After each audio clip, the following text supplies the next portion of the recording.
आज हम बात करने वाले हैं भारत के जाने माने सिंगर और मशहूर रैपर रफ्तार के बारे में। रफ्तार वर्तमान में भारत के टॉप रैपरों में से एक हैं, जिन्होंने अपनी गायकी से लोगों का दिल जीता है। इसलिए आज हम रफ्तार से जुड़ी सभी जानकारी लाए हैं, जिसमें आपको रफ्तार की उम्र, पत्नी, परिवार, संपत्ति, जीवनी, करियर और कैसे उन्होंने रैपर की दुनिया में कदम रखा, पूरी जानकारी आपको बताएंगे। हमारे साथ जुड़े रहिए इस वीडियो में।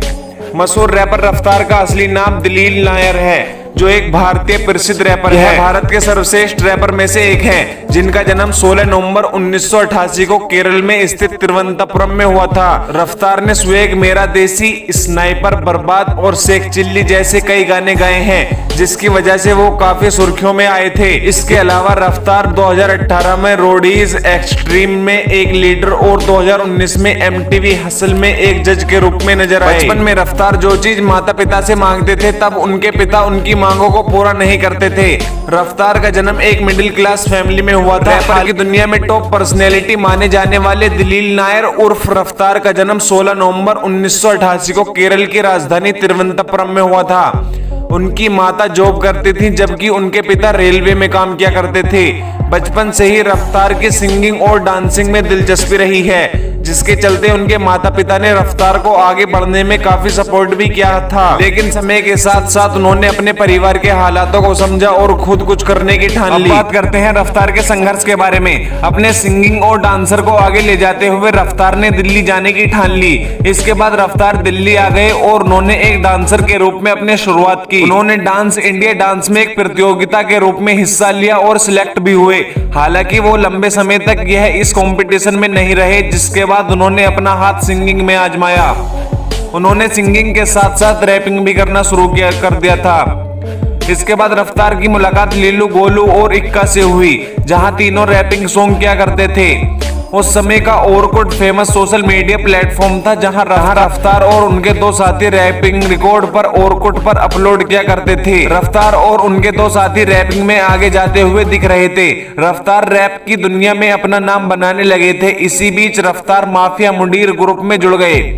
इस ग्रुप में बड़े बड़े नाम शामिल थे, क्योंकि रफ्तार इस ग्रुप में हनी सिंह, बादशाह, अल्फाज, जे स्टार के साथ शामिल हो गए। इस ग्रुप के सभी स्टार कड़ी मेहनत करने लगे और इंटरनेशनल विलेजर नाम की एक एल्बम रिलीज की, जहां इस एल्बम में कई गाने पॉपुलर हुए।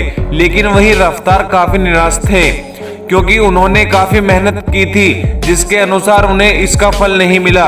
और अंत में रफ्तार ने माफिया मुंडीर ग्रुप छोड़ पंजाबी बैंड RD में शामिल हो गए। लेकिन यह ग्रुप भी किसी कारणवश उन्हें छोड़ना पड़ा। बता दें कि RDB बैंड के सिंगर मंज म्यूजिक ने रफ्तार का काफी साथ दिया है। यहाँ से रफ्तार की जिंदगी में एक मोड़ आया, क्योंकि रफ्तार अब सिंगल ट्रैक गाना गाने लगे थे। और यहीं से रफ्तार की सफलता की कहानी शुरू हुई, क्योंकि रफ्तार ने कई प्रसिद्ध गाने जिसमें उन्होंने तमंचे पे डिस्को और स्वैग, मेरा देसी सॉन्ग गाया, जिसमें उन्हें दीपमनी और मंजू म्यूजिक के साथ काफी प्रसिद्धि मिली। इसके बाद उन्होंने 2014 में BBM, 2015 में देसी हिप हॉप और 2017 में बेबी मरवा के मानेगी में रैप गाना गाया। इसके बाद रफ्तार ने 2018 में शेख चिल्ली रैप सॉन्ग किया, जो काफी पॉपुलर हुआ और लोगों की जुबान पर चढ़ने लगा। यह गाना रफ्तार ने मशहूर भारतीय रैपर एमियो बंटाई के ऊपर बनाया था, क्योंकि शुरू से ही रफ्तार और एमियो बंटाई को विवादों में देखा गया है। रफ्तार ने इस गाने के बाद कई शानदार गाने गाए। उन्होंने हाल ही में घना कसूता, बर्बाद, हाउ टुडे और इमेज जैसे कई रैप सॉन्ग किए। वर्तमान में रफ्तार भारत के साथ साथ उन चुनिंदा रैपर में से एक हैं, जिन्होंने अपनी सफलता बेहद ही कम समय में हासिल की है। बात करते हैं रफ्तार की रियलिटी टेलीविजन शो की। बता दें कि रफ्तार ने सिंगिंग जगत के साथ साथ कई टेलीविजन शो में भी नजर आए हैं। उन्होंने साल 2015 में झलक दिखला जा सीजन 8 की एक प्रतियोगिता के रूप में नजर आए। इसके बाद रफ्तार ने साल 2018 में रोडीज एक्सट्रीम में एक गैंग लीडर के रूप में भूमिका निभाई और अपनी टीम को कई हद तक आगे ले गए। साल 2019 में वो दोबारा MTV रेडियोस के मंच पर एक गैंग लीडर के रूप में नजर आए। 2019 में ही रफ्तार ने rapping television show MTV Hustle में एक जज के रूप में दिखे।